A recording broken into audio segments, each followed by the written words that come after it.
Honorable VP Ndlovu, you have the floor, sir. Thank you very much, Mr. Speaker. Your Excellency, I just want to ask two questions, Your Excellency. The first question is,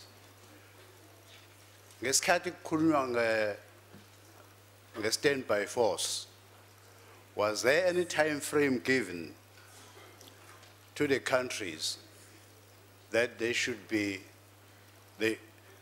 establish this standby force by this time? That's the first question.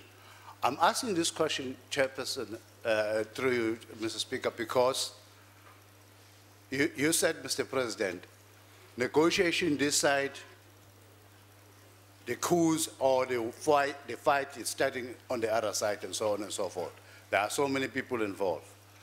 I'm a little bit worried.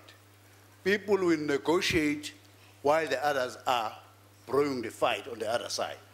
And the other people are fighting because they want to cause employment of the other people. That's how they do it.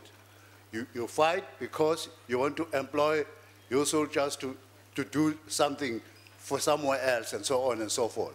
Was there any time frame given to yourselves that by this time you should establish the force, or that is why therefore you are coming up with this rapid force immediately?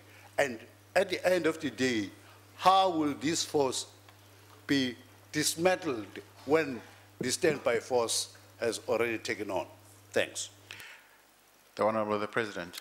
Thank you, Honorable Speaker. I do not remember time frames for the discussion that I say has taken a number of years. I don't remember the time frames. Secondly, on what would happen to the current rapid response force when that is established, I'm sure that will be the matter that will be discussed by the AU, because it might look at a number of factors that would need to be looked at, which then must satisfy that indeed this one must cease to exist. I'm saying this if you take into account, for an example, how will the standby force, which should be different from this one, where countries that are volunteering will take care of whatever is supposed to be the resources. Who will take care of those ones? Will it be the AU? Does it have the necessary funds, or shall it be funded by the donors? So those will be the matters that will be looked at.